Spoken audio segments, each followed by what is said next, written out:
Hello and welcome to MySecurityTV. My name's Chris Cubbage and this is our Tech and Sec Weekly, our Friday morning episode. Today we're going to be celebrating 25 years with Watchguard and obviously having a look at the APAC threat landscape as well with the business that Watchguard is in. So we're going to be looking at how the industry has evolved and a look to the future. And we're going to be joined by Nachreiner, the Chief Security Officer. He's there in Seattle. And also Vincent Tan in Singapore, Regional Sales Director for Southeast Asia with Watchguard. So it's a pleasure to have Watchguard with us today. As we do, we cover off on aerospace and space, defence and national security, cybersecurity and critical technology, and cities and infrastructure. We should be streaming on LinkedIn, Facebook, and on YouTube. And we'll go for the sort of maybe the 45-minute mark today. We don't have any other guests with us at the moment, but and also welcome to tell us where you're listening from. And say good day on the chats as well. And also any questions that you might have of our guests as well. Just checking the stream. And if you can hear us, let us know as well. That way I know our streams are working on all our channels. Just to catch up on what we were doing Tuesday afternoon, it still is National Science Week. We were joined by Professor Lisa Harvey-Smith, who is the Women in STEM Ambassador and also Professor of Practice at the University of New South Wales. Very good and a pleasure to meet Lisa as well, given her prominence. And hopefully we're going to be having Lisa back maybe in October for a space session that we're going to be doing. Also coming up, I'm just going to run through what we've got coming up next week, and then I'll sort of follow up at the end of this particular session with what we've got lined up as well. But on next Tuesday, our Tech and Sec Weekly Tuesday afternoon edition will be joined by Ikeda, Preventing Fraud in the Digital World with Early and Accurate Detection. We've got Dan Geo, Director of APAC, and Niall Whelan, who's also in Singapore, Principal Field Data Scientist with Asia Pacific. Looking forward to that. And we've got some webinars coming up with Ikeda as well. And also, this is a big one for next Thursday, 26th of June at 11:30 a.m. Australian Eastern Standard Time. Government and private sector, cybersecurity protection for critical infrastructure. This is a webinar session with Clarity. We've got Lani Rafferty and also Admiral Retired Michael Rogers. And we've had to change the speaker. We did have the ACSC, but someone from the Australian Department of Home Affairs will be with us on that one, just discussing cybersecurity protection for critical infrastructure. And that is, you do need to register, and the registrations are coming through thick and fast. And then on next Friday, Canberra's Hackerspace Analysis of InfoSect, researching with a passion. I'm not too sure if you follow Kylie and Silvio on Twitter, but these are very passionate InfoSec researchers. And the story of Kylie and Silvio and how they're building their hackerspace there in Canberra. So I'm looking forward to that next Friday. Also, the following week, 31st of August, the Top Women in Security Awards for ASEAN region. Looking forward to that. And you'll be hearing more about that in the lead up for next week or so. And also, please get your copies of the Cyber Risk Leaders magazine, which is focusing on the ransomware, which is definitely something we'll be discussing today. As well, and also the Australian Cybersecurity magazine. We looked at the attack on Bitcoin, eroding the payment status for that as well. But total between those two editions, about 22 articles in total with all of our MySecTV and other content in there, including the podcasts. Thank you to Secure ID and RSA Business for sponsoring the series. And also, if you want to check out any of our merchandise, we're on TeePublic as well, but we've got the Cyber War Series T-shirts if you want to support the channel. That's enough from me, and please let us bring on our guests. We should be streaming. Everything's looking okay. So I'm going to bring on Corey Nachreiner, the Chief Security Officer based in Seattle, and also Vincent Tan, Regional Sales Director, SCA, celebrating 25 years with Watchguard. Corey and Vincent, thanks very much for joining us. Good day, Chris. It's a pleasure to be with you. Great. And Vincent in Thank Singapore. you for having us, please. Well, look, firstly, happy birthday to Watchguard. It's quite an achievement, 25 years. And Eddie, you can have a T-shirt, mate. So people, at least someone wants a T-shirt. Maybe, Corey, let's start with you. You've been with the business for 22 years. Yeah. So that's also quite an achievement, and you're the Chief Security Officer. So Maybe for the audience, introduce yourself in terms of the CSO role and then also WatchGuard, and then we'll get into a full discussion on ransomware and a whole bunch of other stuff that we're going to be talking about. Sure, yes, absolutely, yeah. So I'm Corey, CSO of WatchGuard. As you mentioned, I'm an anomaly in the tech industry, right? 22 years at one place, but I've had about 11 titles there. I Okay, yeah. started first level support. I was a little gray hat hacker kind of kid back then when I started, but I went through all kinds of roles from product management to director of research and security strategy, and now to my CSO role, which includes heading up, the security of our corporation. Just another note, though, before my CSO role, I was the CTO, and I still carry all those duties. And in that role, I lead up the Watchguard Threat Lab. So it's a team of security researchers. We keep our thumb on the pulse of the internet underground to see what the threat actors are doing and keep our customers in the world at large appraised of that. So I've been with the company a long time. If you haven't heard of WatchGuard, we're a company that caters to providing enterprise-grade security to mid-market companies around the world, have a global presence. And what I mean by enterprise security, we started 25 years ago as a network security company. Yep. It was really our pedigree, firewall and VPN, the first hardware-based firewall at the time. Since then, though, we have really evolved. Now our network security is this multi-security appliance, has all kinds of different layers. They call it next generation firewall or UTM. But over the past 5 years, the other part of my CTO role has been M&A. So we've acquired a lot of other companies in that time. We now have a full endpoint suite from acquiring Panda, identity protection with MFA, acquired a company called DataBlink and offer AuthPoint. So now we really covered the three pillars of security technology: endpoint, identity, and network, and offer that to mid-market organizations. Well, I suppose it's a good description of how the industry has sort of transpired over 25 years. As you say, you sort of build out the stack, and as the technology and the infrastructure is also getting built and enterprise adapts to that, it's as your clients adapt, obviously you have to adapt with what their requirements are as well, right?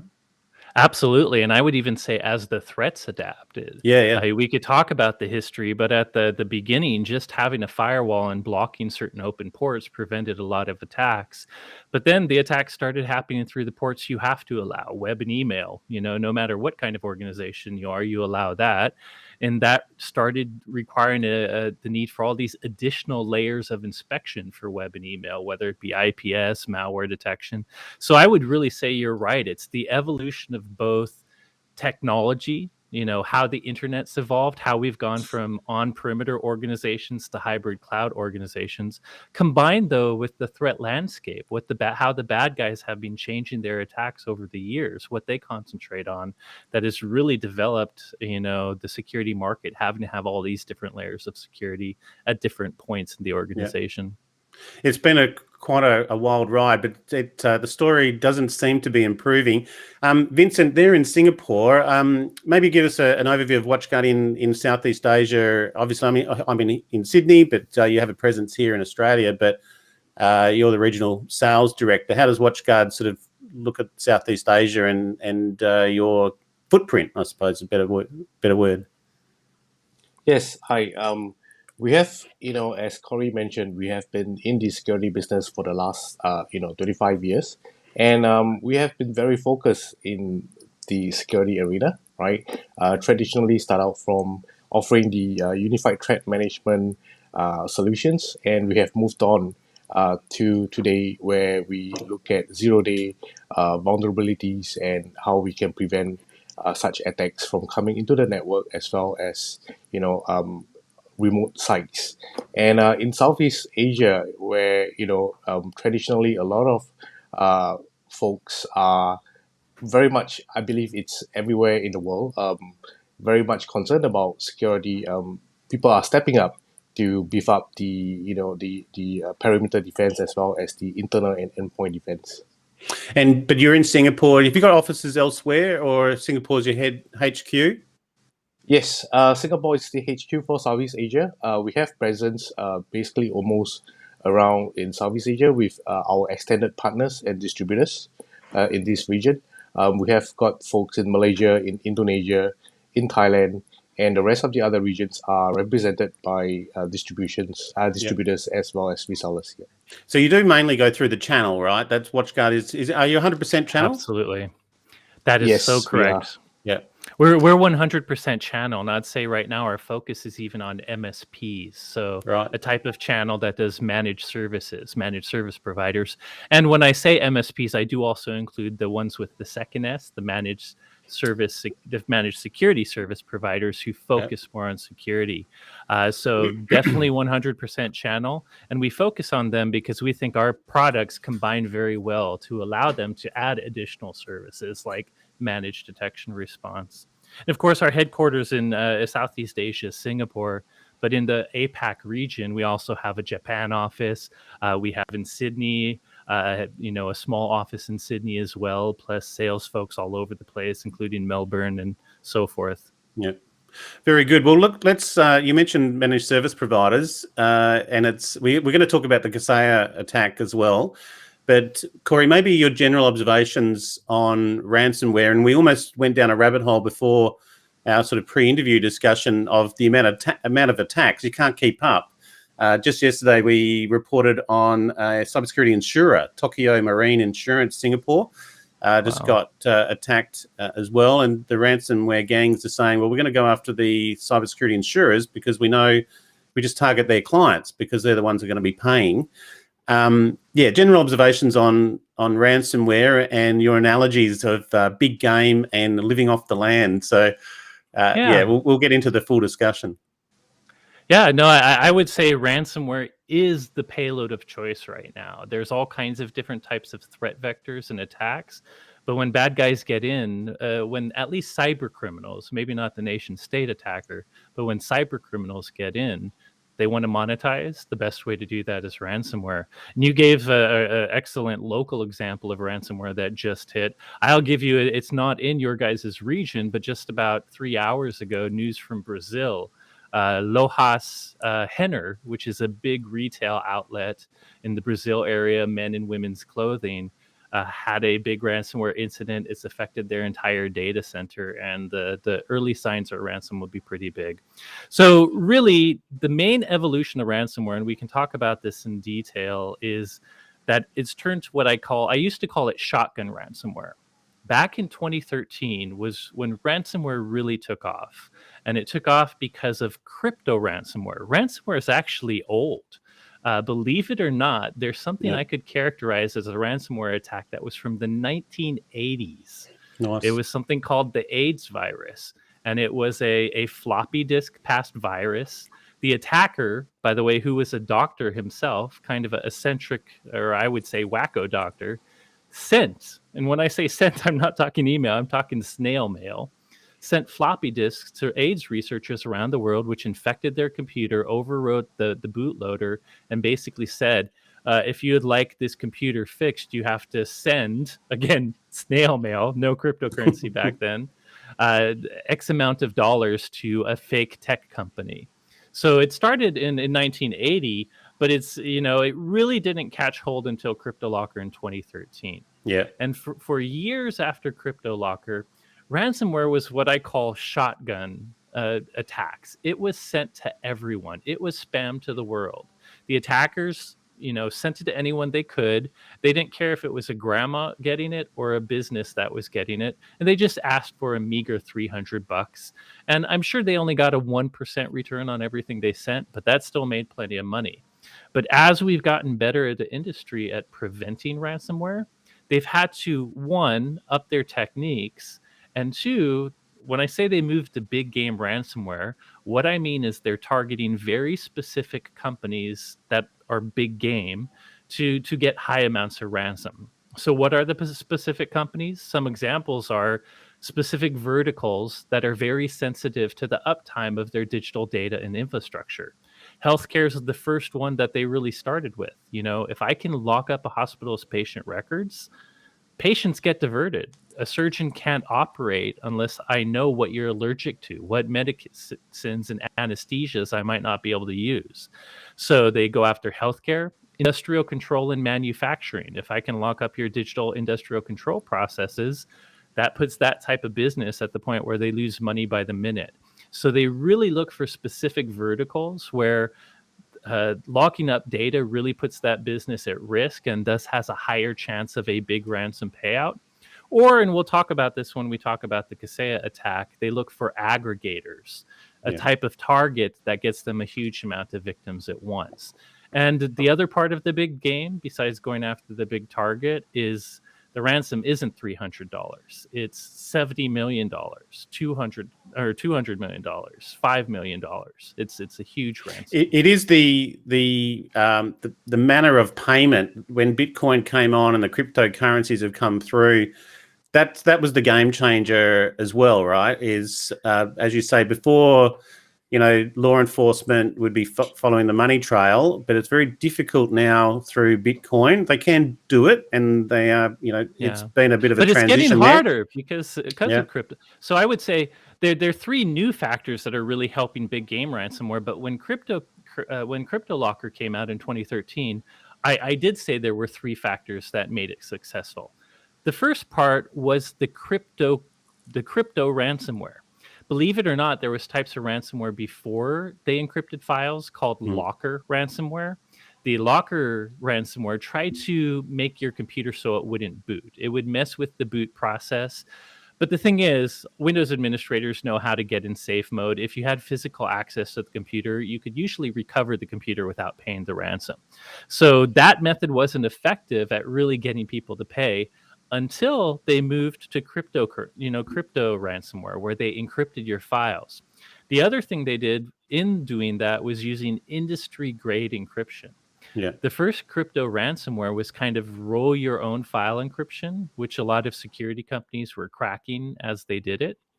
But then they started using things like AES encryption, the same industry-grade encryption we use. And there's really no way to recover your file. So the first thing, encrypting files, not just trying to lock up your computer unsuccessfully. The second thing is exactly what you said, cryptocurrency. Before that, there were digital payments, things like money pack and things like that, but they were all traceable. They all required identity. You had to log on to a service. There was a way to authority to get back to them. Cryptocurrency, by the way, I do want to remind people, cryptocurrencies like BitLocker, the transactions are 100% traceable. The whole point of a public ledger, the blockchain is a public ledger, is so that everyone can publicly see every transaction and where it goes.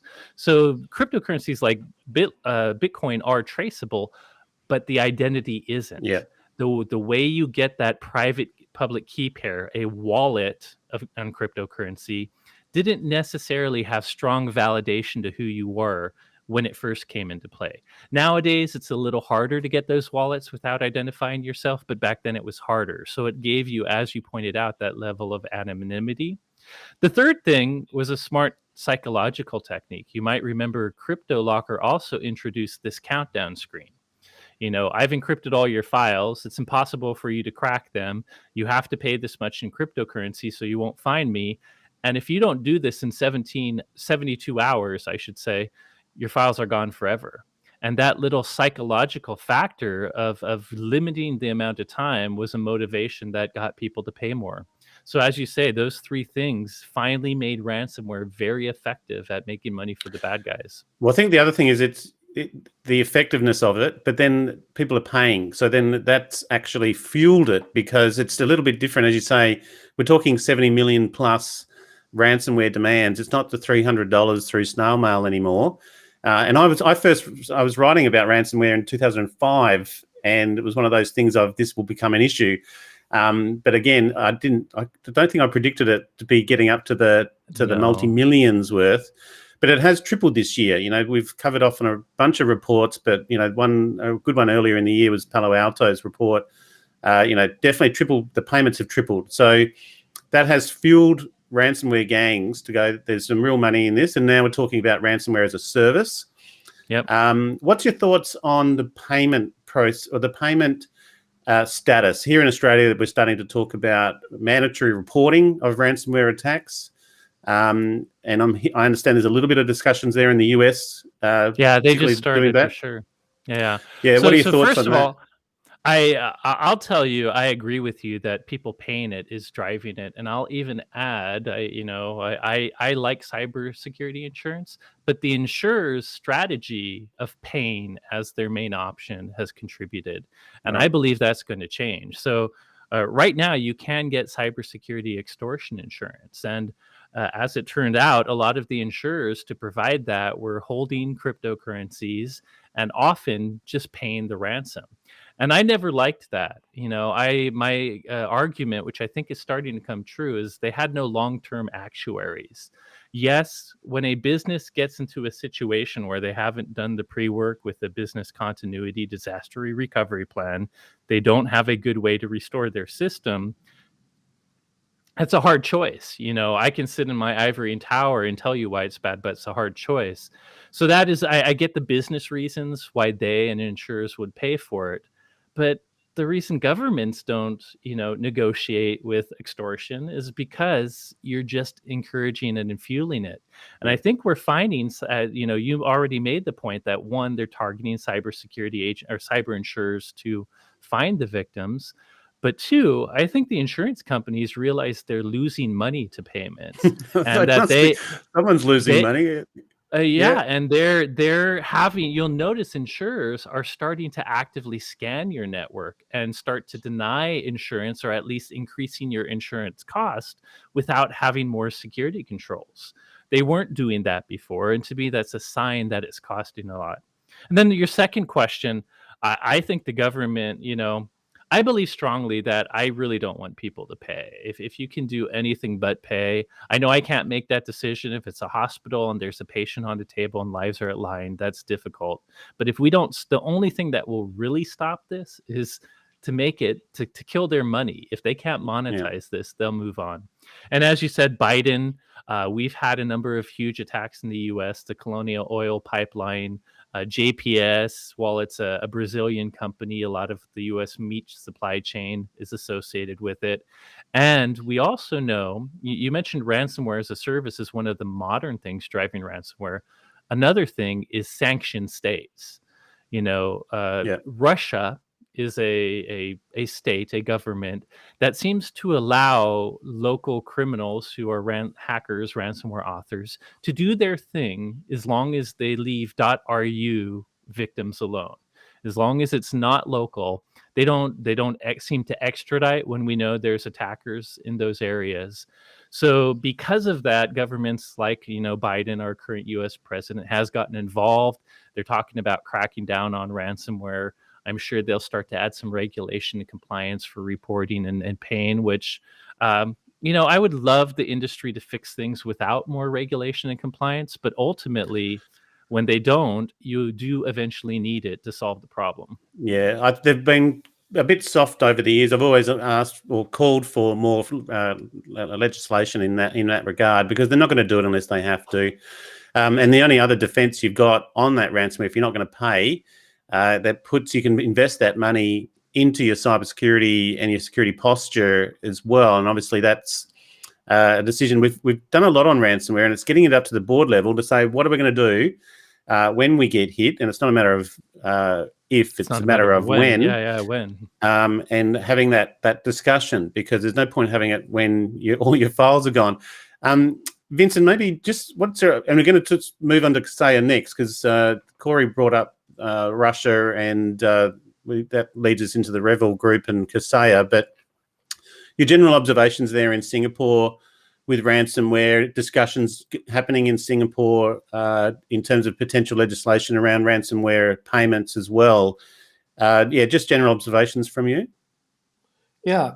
So currently, with the current situation right now, the pandemic situation, we're seeing a lot of people working from home, right? And they're bound to have an increase of such threats. CSA, a cybersecurity agency in Singapore, has noticed an increase of such cyber threats from 2020 to 2021. We can understand why, right? With most of us working from home, the network environment may not be as secure compared to a office environment, right, where security is addressed. So take for example, say with the home wireless network, we may not be fully equipped with all these security features, let alone connecting with our laptop. So, if our endpoint devices doesn't have an security agent, then we may potentially open up to more such threats. Right? But you So are in, you are hearing that companies are paying up there, or do you find? But well, two questions. One, you're hearing about ransomware attacks in Singapore. I think you mentioned there was one yesterday. I've already mentioned one on the insurer, but they're paying. Is that what you're hearing? That's the trend that you're hearing in Southeast Asia? so there are a lot of such incidents that's reported, and there are also a lot that's not reported, right? So those that are not reported, potentially some of those are our clients. They do pay as well. They do pay, right? But of course, yeah, I do agree with what we are discussing here, that we are just encouraging the cyber hackers if we continue to do such kind of payments. Yeah. Well, that's a good segue to Kaseya, because they didn't pay, and it went. It's always another thing. I think I raised this last week or the week before. Is you've always got to ask for a discount first. Don't ever pay that first ransom. There's always a 20% discount on the second offer. So, but yeah, you should. But I've heard. Have you seen the interviews? That there is a lot of talk that you should hire a negotiator. Folks have gone through this and help. Yep. I will say I've also seen underground chats that laugh at the negotiator. And, when they have their site, Happy Blog, where our evil posts everything.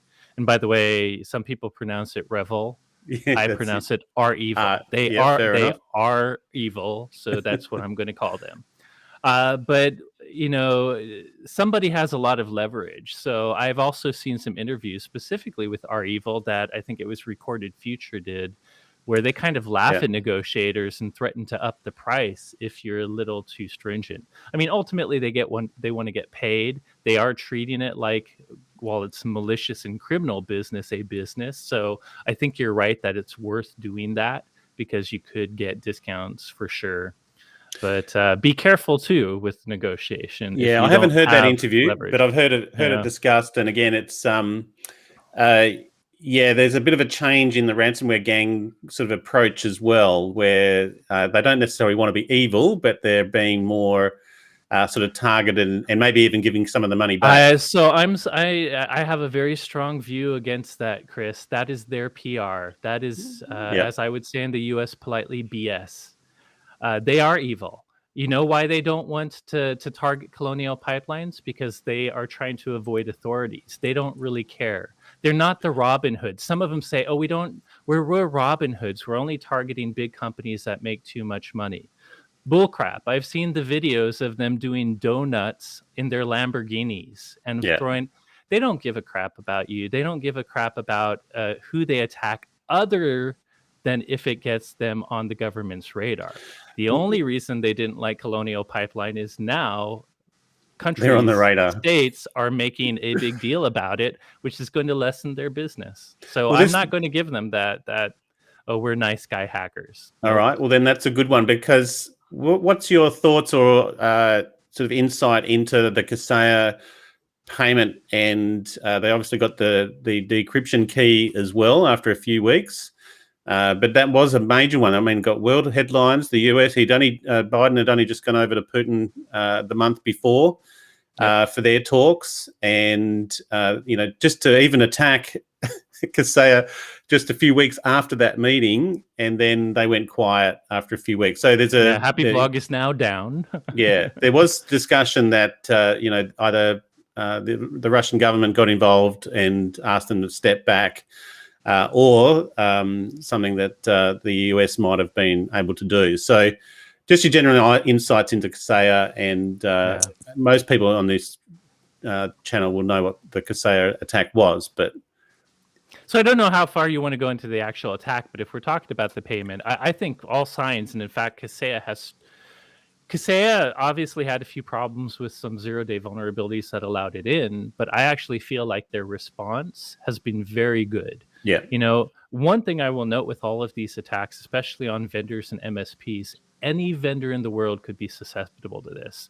We learned this with non-ransomware attacks, the SolarWinds supply chain breach, where because of that, huge security companies, FireEye, Microsoft, Palo Alto Networks, also had their companies breached. And those are companies that have good security. So what I'm getting at is the biggest company in the world that does security well, has a really good security culture, can still have a vulnerability and still have this happen. And to me, I judge the companies more about how, obviously, if they do their best to stop it, that's great, but also how they react to it. Kaseya was pretty transparent as they could be at different parts of the incident handling process, and they've done pretty well. They do not seem to have paid, and they straight up blank said, we have not paid any ransom. Now, how did they get the master decryption key? Our Evil was asking for about 70 million in ransom, and this, by the way, affected 30 MSPs. So there's 30 different victims that equate. Each of those MSPs have tens to hundreds of customers. So think about 1,500 to 2,000 different organizations that also got infected. They were able to get the master key, not for all of Revel's attacks, but for all the victims of this particular attack. How is the big question? The only hint they kind of shared in their PR post about this is they talked about a third party they couldn't name, but they also talked about another company who has cracked ransomware in the past. Obviously, we could speculate. At first, before we saw their second release about it, I joked, I assumed they paid. I assumed they just paid to help their customers. But it seems very clear that they somehow got that key some other way. You mentioned governments. Cracking is something I'm not sure. I mean, I guess it's theoretically possible, but if it was government help, I feel like it must have been in intercepting command and control channels more than cracking keys. As I mentioned, one of the things they've been doing for a long time is kind of using public cryptography, private public key standards. So even the NSA should not be able to crack some of these things. Even if you throw distributing computing at it, it's a hard thing to really crack these if they've done it well. But so other than the fact that they did work with one company, third party, that is known for finding, let's call them implementation errors in the cryptography to recover keys, I do not know, and they're not saying. I do think governments could have helped, but if it was, it probably I could see it more on them, getting a command and control server and directly, through their authority and ISPs that are usually bulletproof, getting access there is one possibility. Yeah, potentially, that interception, if there was some sort of communication of that key. We almost had the Kaseya CEO on. They were advertising with us at the time. So it was one of those opportune moments. I think their response was very professional, though, and obviously there was a lot of media hype over it, the zero-day approach, but there was some vulnerabilities there in their platform that was exploited as well. Absolutely. But again, I think they were very quite upfront and honest. And one thing that I talk about in sort of to the wider industry is just, crisis communication, cyber crisis communication, and making sure that the messaging is right and it's responsive. Your observations on how companies are responding in this regards? Because again, I thought Kaseya had a great playbook. They were obviously prepared and ready, and it could have gone really bad for them, had they not handled it correctly. There are definitely companies out there that have a bad communication playbook. So I agree, Kaseya did it well. And to me, it's about transparency to protect your affected customers and partners. But it's not full transparency, because there are things during the initial investigation, when you're attacked, there are pieces of data you should hold back. Like if you work with the government, if you bring the authorities in, as most companies would, in the US, you would use IC3 to bring in the FBI, or you would go to CISA, the Computer Infrastructure and Security Agency, and you would bring them in. You don't want to tip your hand to the attackers. So it's not like you should share everything right away, because there's some cases where you want to keep the threats there so that you have some information you can track. But at some point, the things you need to be transparent with is how to protect your customers, things transparently you're doing to help them. When you do learn root cause, sharing that transparency apparently once it's fixed and is great. And for instance, I call these zero-day vulnerabilities, as you probably know, the Dutch Dutch Institute of Vulnerability Disclosure, DIVD. These were 0-day and they weren't patched, but they were known. DIVD had found basically the main root compromise that allowed its pre-authenticated vulnerability and had reported it to Kaseya in April, along with 8 or 9 other issues.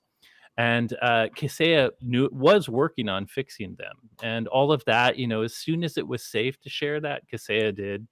So I think they ran a good playbook. I think they took care of their customers as well as they did. And ultimately, the big happy ending on this was the recovery of the key, because they now can freely give that to every affected victim. And that does not happen every time. So that was a big victory. We've just lost Vincent there, but I'm sure he's all okay, and Singapore's safe. The other aspect I wanted to cover off was the other supply chain attacks. So in this response, and Kaseya is a good case study, and obviously there's going to be a lot more sort of talked about and told about once the full picture comes out. But we look back at, say, the SolarWinds attack and the other supply chain attacks, and this was not initially thought about as, well, it was initially claimed as a supply chain attack, but then it turned out maybe it wasn't. I call it a supply chain attack. So let me define this. First, I call this a digital supply chain attack. Supply chain is actually a very generic term that sometimes some people talk about a physical supply chain when you're delivering a product in manufacturing. By the way, there's cyber attacks on those too. There's been infected devices coming from manufacturers before. But when I say a digital supply chain attack, what I mean is no organization or business in this technology world is an island. We all require goods and services from other partners. And, so one vendor we pick to do our IT monitoring is SolarWinds. And if we use that product, we can do everything right for our own organization's security. But if there's an issue in that product, there's a chance it brings in a vulnerability. We can have partners. I don't know how much folks in the Asian region paid attention to the Target attack. But the Target attack all started with a HVAC, a heating and ventilation air conditioning vendor. Yeah. And so even your partners, your services that you allow into your building, you give them elevated privilege. You either connect them to software for them to bill with you. You give them elevated privilege in your network. And by allowing them allowing people, software, or partners that elevated privilege, you're now at risk for anything they could help bring in too. So while some people think of supply chain attacks as only attacks that have gotten into a business and infected source code, which is, say, the SolarWinds example we could get into, I believe Kaseya is a creator of a tool for MSPs that is part of the MSP supply chain. For those that don't know, Kaseya VSA is something called a RMM, a remote management and monitoring system. It helps the MSP centralize the management and monitoring of all kinds of different products into this one kind of single pane of glass. And because all MSPs use that, the vendors that provide that become a supply chain in the MSPs. And guess what? The MSP is the supply chain into the tens to hundreds of customers they serve.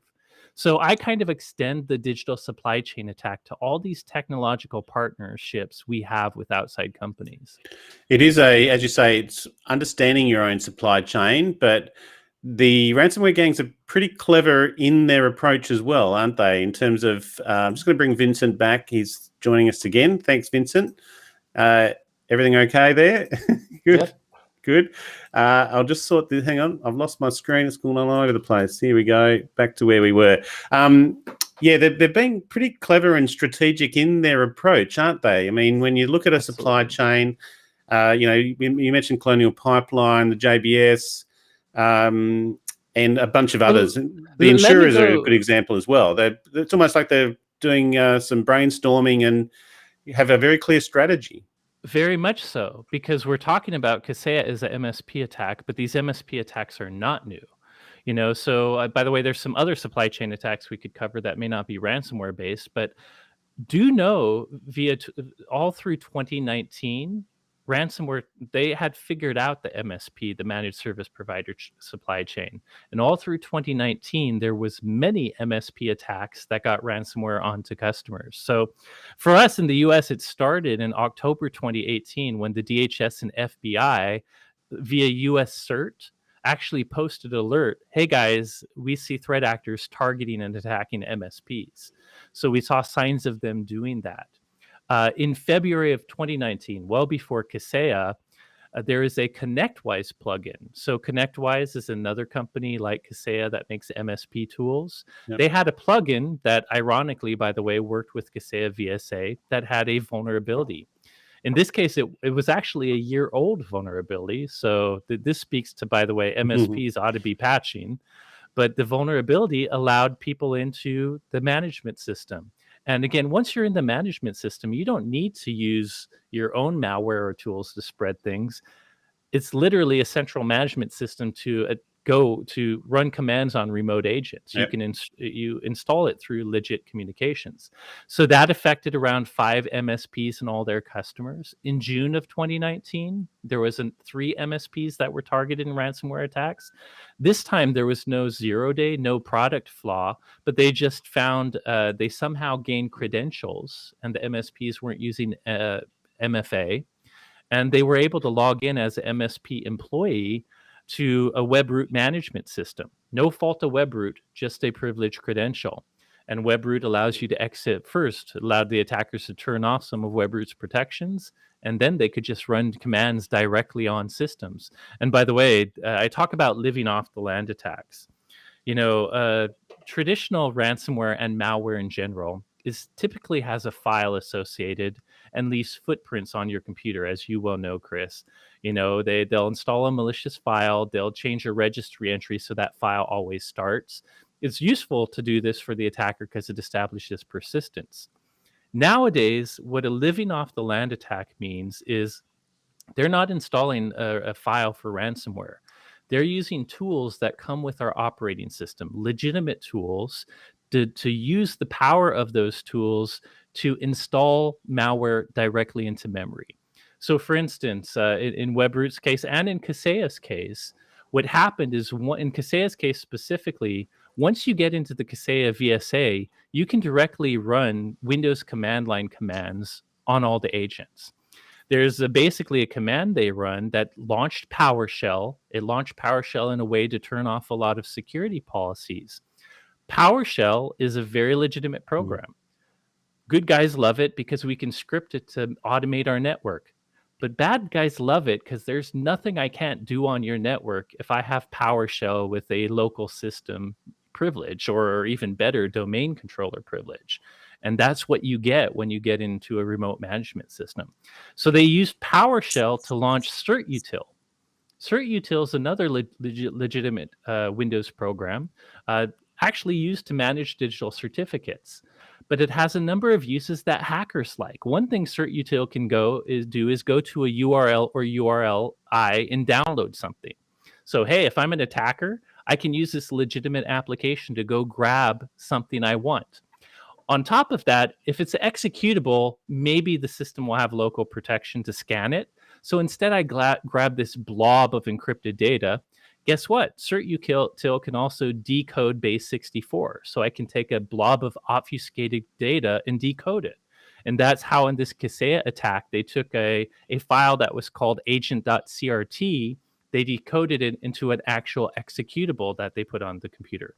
But guess what? That executable was not ransomware yet. Because remember, this is fileless living off the land attacks. That executable had a DLL that was actually Windows Defender, the legitimate DLL for Windows Defender. But it was like a year-old version. It was legitimate, but it was old. Why?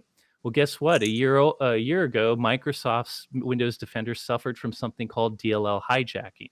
It's a type of attack that allows me to take a blob of data and inject it directly into memory. So then they ran the legitimate but old Windows Defender, and they used that vulnerability to take another blob of data, not yet an executable file on the computer, just encoded data, which turned out to be a DLL directly injected only in memory, not a file living on your system, that was the ultimate ransomware. So they're very sophisticated about how all of that, by the way, why do you do living off the land attacks? All of these legitimate processes evade a lot of traditional security controls. But it does highlight the patching requirements, doesn't it? As you say, it's an old DLL, and if they had a patch, that wouldn't have been accepted. Well, and it shouldn't be, but they actually forced the DLL to be loaded. I would say what this highlights too is I would look into endpoint protection called EDR, Endpoint Detection and Response. It's a more modern capability that comes with EPP. EPP is just endpoint protection software. A lot of EPP is preventative post-execution from malware. And obviously, you would love to block malware before it does anything. But the truth is, it's impossible to detect everything new. Stuff gets past that. EDR is more preventative pre-execution. EDR is post-execution. EDR knows that malware can sometimes run on your computer, so it pays more attention to processes and memory. It pays attention to the things malware does on the local system. And it pays attention to legitimate applications like PowerShell, command.exe, certutil, with contextual information to figure out, is this normal PowerShell that I see administrators doing, or does this have indicators of badness? So I would suggest, I mean, they forced the old DLL onto the Windows system and actually got past, in some cases, patched defenders that were up to date. So I would probably recommend folks look at EDR to catch some of those living off the land techniques. Well, it's funny, we're hearing a lot more about EDR, certainly from the vendor community. We're getting approached a lot by the EDR. Maybe let's finish off with the sort of roadmap for WatchGuard 2 and sort of where the company is at, because it's a hard way to put it. It's a good time to be a cybersecurity company because of the attacks. There's no shortage of the threat landscape, but it's having the right tools and solutions that the clients are needing. So yeah, what holds out for WatchGuard as it moves beyond 25 years? And you know, it's a well-known brand after that long. But again, anything new or changing that you see for, say, the second half of 2021 and into 2022? Absolutely. So let me get to the future. I won't give you exact roadmap because that's never good, but I'll give you the two big kind of industry-wide things that are happening, our strategy for them. I'll use a few analyst buzzwords, but I'll define them because there's some real industry trends that lead to this. But before I do just want to remind you, for 20 of the 25 years, we've been known as a network security company. So we have really evolved in the past 5 years through that M&A that we've been doing. So one, everything I talked about, we have security controls for. Acquiring Panda Security gives us this EPP and EDR software with 100% attestation. So we have a full endpoint suite. That endpoint suite has patch management. That endpoint suite has data, data encryption locally. It has everything you would need for the endpoint. And we have identity. One of the big kind of trends going forward, especially with remote work, is, identity is the cornerstone of security, because ultimately all our security products are about letting the people we know and trust in and keeping those that we don't trust out. But that all starts with making sure you know who you know. Is Chris really who he says he is? Is this really Corey? And that starts with strong identity. So we also have multi-factor products. So I do want to mention, just the past few years, we've evolved a lot from this network security company to a full stack endpoint network identity company. But to the future, what are we doing next? Well, first, our organization's IT topology has changed greatly in the past 10 years. We all used to have these offices that were our perimeter, and everything was in the office. Our email server was there, our file servers were there, our identity Active Directory server was there. Then we started having multiple offices, which gets a little more complex because we have perimeters everywhere. But I think you all know now we have the cloud. And we all use that buzzword, the cloud, but it's more complex than that, because the cloud includes SaaS, software as a service. So this isn't stuff you control. This is just taking something like email and giving it to Microsoft. It's in their cloud, just delivered to you as a service. How do you secure that? I mean, hopefully Microsoft helps and does this, but that's delivered in a way that your security has to change. Then we have infrastructure as a service, private virtualization, where we can put our workloads and we can fully control them in our own clouds. Then we have public cloud, Amazon and Azure. All these topology changes change the way we have to secure things. And for the past 10 years, they've all been separate layers and separate stacks. When the reality is we want one policy. We don't care if you're local. We don't care if you're using something that's in Amazon. We don't care if it's something in our virtualized data center. There should be one security policy that's identity-based for your users wherever they are. And then finally, you add remote work. Well before the pandemic, remote work was already picking up. What do you do for those folks that are just laptops at airports? How do you protect them? How do you give them the exact same security capabilities as you had when you were on site in the office? And as everyone knows, the pandemic has accelerated every single one of those trends. Those trends were inevitable and were happening, but we used to have time to get there. With the pandemic, overnight, everyone moved remote. And I'm telling you what, it's not going to go back to the previous normal. Remote work is here to stay. Businesses are going to be hybrid. And at least for knowledge-based businesses where it's possible, a lot of users are going to stay home because there's some benefits to both business and them. So that topology change really changes how you secure your organization. So if your listeners haven't heard of it, the new acronym that Gartner coined is SASE, Secure Access Service Edge. And really it combines a lot of things. It combines zero trust, having identity control everything. It combines something called zero trust network access, which is a new way to do remote work. It covers firewall as a service, which is how you deliver the same security policy and the same security capabilities to a user that's fully remote, even without a hardware firewall on premise. And it also combines another acronym, CASB, Cloud Access Security Broker, which is a way to protect SaaS applications, things that are in the SaaS cloud. So SASE is really the infrastructure, the security infrastructure we're trying to drive towards, making sure whether it's between cloud firewalls, SaaS protections, remote endpoint clients, firewall as a service, all of that future is what we're trying to deliver.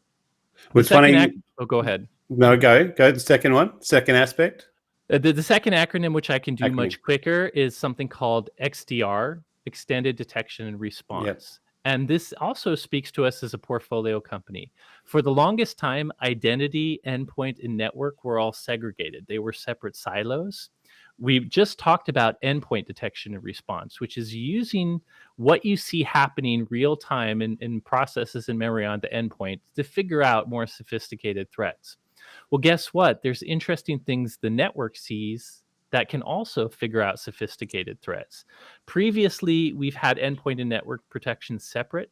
XDR is about, if I can do both of those things as a vendor, I start to build indicators that are endpoint indicators, network indicators, and then you add identity to it where I can strongly match, Vincent has strongly authenticated to this laptop, and I know it's him that did this process, but this other process running on his laptop is running as local system. You put all of that together in a data lake, and now you can find really sophisticated attacks that one of those silos wouldn't have been able to detect with confidence on its own. And another example of putting this is endpoint and network software can be evaded. If I have a really smart rootkit, I might be able to trick an endpoint antivirus agent into not seeing me on the endpoint, and I can trick it. But guess what? If I'm malware, I still have to have a command and control channel going back over the network. And I might be able to hide that network traffic from the endpoint itself using a rootkit, but I can't hide it from a network level because it physically has to go out. Vice versa, there's a lot of evasion techniques where you can trick network security controls and not seeing you, but the endpoint has a lot of information the network doesn't see. So extended detection and response is all about bringing all three of those pillars of security and the threat indicators they find together, Because when we apply machine learning and correlation to it, we'll be able to find new, more advanced threats that we couldn't find with just one alone. Well, it's a good way to sort of close off, because there's a number of webinars on the endpoint security. So you raised the endpoint as the key aspect. It's a lot what we're talking about as well, endpoint in cloud security as well. So it's there's no shortage of it, and that's the trouble, isn't it? It becomes so it's not complicated, but it's it's a big picture, because there's so much, and it's sophisticated to a point. I would say it's complicated, but I would say, really what WatchGuard's trying to do, and for the channel and MSPs, is simplifying it by bringing it to one unified security platform. Yeah. The whole point is there is no silver bullet. And as the threats evolve, and as our topology, just network topology evolves, it truly does become complex. But what we can do is, rather than having to piecemeal 5, 10, 20 different solutions together, we're building this unified platform that covers all of them and shares threat intelligence with all of them, to simplify it as much as we can, and to make it so it's only one pane of glass, to unify the concepts, to make it one security configuration rather than different configurations for every layer.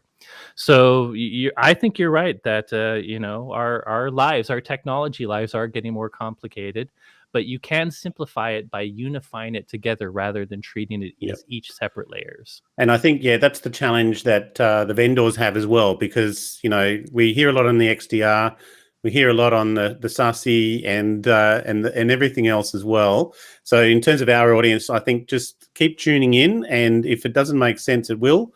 If it makes sense, well, then good on you. But then you move on to the threat intel and the threat landscape as to what it is that you're actually fighting. And I suppose just a takeaway from the audience is a bunch of stuff on the MySecurity Marketplace, a bunch of on-demand webinars as well. There's a 4-week webinar series with WatchGuard Endpoint Security. I think it starts, I can't read the dates, but it's over the next 4 weeks.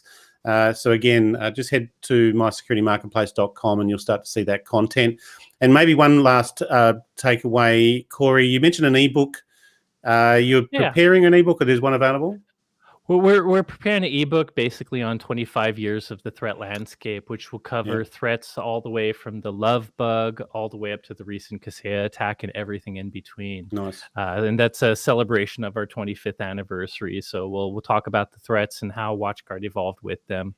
So that should be available very soon. And I think if I were to share a site, if you go to secplicity.org, that is kind of our thought leadership site, where it's not about product, it's more about threat landscape. And we'll be sure to publish the ebook there. And you can also find things like podcasts and videos on security as well. Great. Well, look, we have been getting sponsored by WatchGuard on our websites as well. So it's a pleasure to have you on and speak to the CSO and also Regional Sales Director Vincent Tan there in Singapore. Thank you, Vincent. Unfortunately, when you've got someone as knowledgeable as Corey as well, it's maybe a challenge, but it's otherwise just happy to sit there and listen as well and catch up on what the boss has got to say. So Corey Nachreiner, Chief Security Officer with WatchGuard, happy birthday on 25 years and well done for 22 years of service. And Vincent Tan there in Singapore. Thank you very much, gents. Pleasure speaking to you today, and a pleasure to meet you, Corey. Cheers, you too. Thanks for having us. Thanks, guys. I'll put you backstage, and I'll keep going. So thank you very much. Okay, so welcome to say good day wherever you're listening from, and that was a very good session. That'll go out as a edited session as well as a standalone interview, but I do appreciate their time. Just want to close off on our report of the day as we do, and this is from Clarity, their first half 2021 biannual industrial control system risk and vulnerability report. And this will lead into a webinar that we've got with Clarity next week, but just not too sure if you can see that on. But this is a report that's now available on the marketplace as well. I'll just bring it up in terms of the targeted product family in industrial control systems. The main one there is the operations management, level 3, and often also level 2, the supervisory control, which in many sense makes sense. in terms of that approach. And then also the affected product families. This is also an interesting one that they've raised on the level processes. But again, operations management around almost a quarter of the affected parts of industrial control systems, and it's a bit of a split between basic controls and supervisory controls as well. So worth having a look. IoT there as well, about 5%, and I imagine that'll grow over time also. So that's the report of the day. That's available on the marketplace. And as it happens, Clarity is with us on Thursday, 26th of August. That's next Thursday. We've got a special webinar session with the retired Admiral Michael Rogers, who used to head up the National Security Agency in the US, their cyber command as well. Pleased to have Lani Rafferty back with Clarity. He's their regional director. And a representation from the Australian Department of Home Affairs, who have the cybersecurity critical infrastructure portfolio alongside the Australian Cybersecurity Centre as well. So you do need to register for that. Head to the marketplace, or it's also on Eventbrite or our Learn Security platform. So I hope you can join us for that one. We'll be back on Tuesday afternoon, preventing fraud in the digital world with early and accurate detection with ACADA. And again, Corey mentioned the CESB in terms of the acronyms there. We'll be covering off on some of that stuff as well with Dan and Niall. And also, Niall will be back with a webinar in mid-September as well. And I mentioned the Clarity Industrial Control System report there. We'll be having a look at Kylie and Silvio's business there in Canberra, their InfoSect. And they are IoT vulnerability researchers and OT researchers as well. So looking forward to speaking to Kylie and Silvio. Just to catch up on what's coming up as well, Accelerate Your Compliance Journey, deep dive on key cyber regulations. This is on Tuesday, the 8th of September. We've got Rajesh Nandakumar, who is the Head of Technology at Westpac Institutional Bank and Asia Pacific Retail Banking in Singapore. Chirag Joshi, who is a Director, ISACA Sydney. He's also Head of Security. I think he's acting role, but Head of Security with AMP Limited here in Sydney. And Vicky Wright, Senior Director with Metric Stream. She's in Perth. So we're going to be looking at the MAS guidelines, the Monetary Authority of Singapore's guidelines, and also here in APRA, the APRA CPS 234 standards for financial systems. So have a look at that one. And then following that, we've got a whole bunch coming up. Another one with ACADA. I mentioned Niall Whelan, their Principal Field Data Scientist. And also Lookout will be joining us also mid-September. Why Endpoint to Cloud Security is Essential. There you go, the CASB and the UEBA, so for Corey as well. And also we're doing a 3-part series on high security locking systems. So we're going to be looking at locking hardware and system integration for your master key systems. And that's going to be with DavCore and AMS Australia.